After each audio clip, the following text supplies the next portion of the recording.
So it's just gone 3:30 in the morning. It's race morning, peoples. Time to get up, final gear check, pack all the gear, have some breakfast, and off we go.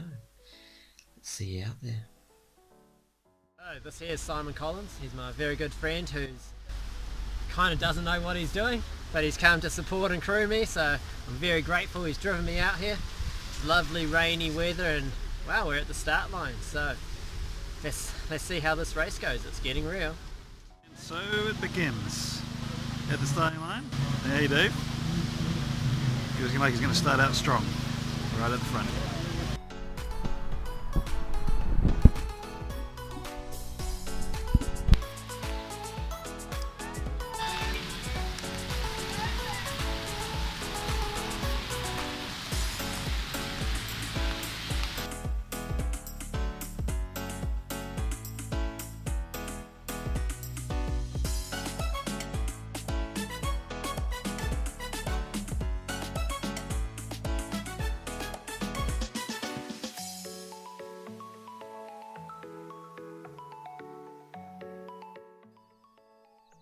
So these are the official results for my 2018 Tarawera Ultramarathon. As you can see, I completed it in a time of 17 hours, 14 minutes and 31 seconds, in a position of 227 out of 389 finishes.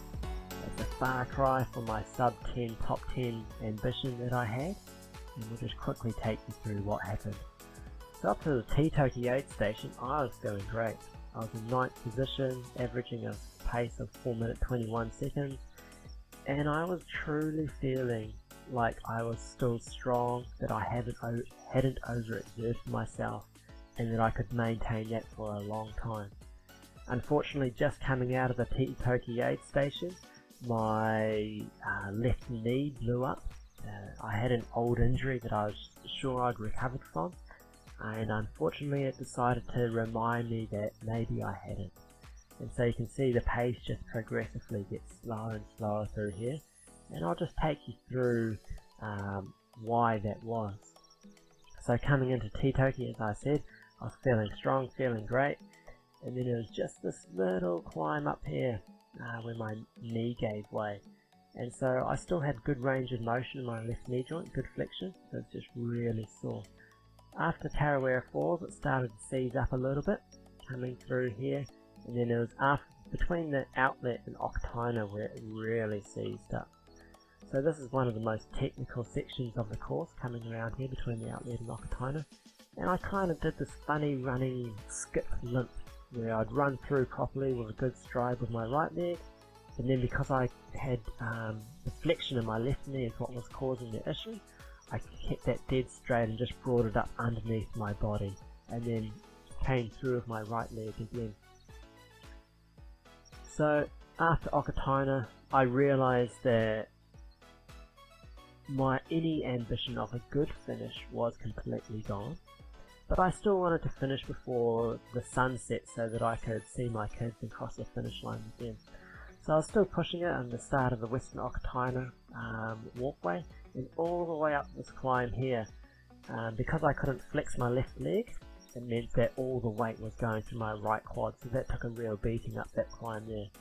Coming down, my knee was just giving me grief like nothing, and so about 35 k's to go, around about just over the 65k mark, I decided that that was it. I could finish the race in daylight hours, however it would probably mean months and months of recovery and rehabilitation, or I could just call it quits on any time ambition and just limp it out. So all of this I did just limping with a straight leg and some tape on it. At the Blue Lake I picked up some crutches and a Zimmer splint. Zimmer splint was brilliant, it meant I couldn't bend my knee, and so my knee joint integrity was all good. And so the crutches lasted for about 12 k's until around about here-ish, and then my wrist just gave way, and so I just had to carry them to the redwoods, pass them off to Simon, my crewmate, and then we just limped the rest of the way. So here's a picture of me at the start of the race in the Tarawera forest. Feeling strong, running great, in a good position. Here's me, that's Lake Okarika In the background, as you can see, the tape on my knees coming loose. It's not supporting my knee that well, but hey, I was enjoying myself. I was taking in the scenery, taking in the beauty. So many concerned members of the running community just stopping and asking to see if I was doing alright. It's a great testament to the ultra trail running community. And then as you can see here, me crossing the finish line, I was just stoked to get there. The Zimmer splint not allowing my knee to bend, and look at the faces of those at the finish line, just the shock and surprise of how I was doing. So overall, it was a great time. I really enjoyed it. I'm looking forward to coming back next year, and I hope next year it's going to be more of this, just running strong the whole way, injury free. Big shout out to Simon Collins for coming down and crewing me. Considering he has no running background, he did an amazing job. I couldn't have done this without the support of my wife Joyce and my two fantastic kids. Big thanks to Dennis Hunt and Anne-Marie Hunt for putting us up, housing us, looking after the family and looking after me on previous scouting excursions down to Rotorua. Just so generous with their time and so hospitable. And overall it was a beautiful day out, fantastically run event, and I am looking forward to next year. Alright, catch you later guys.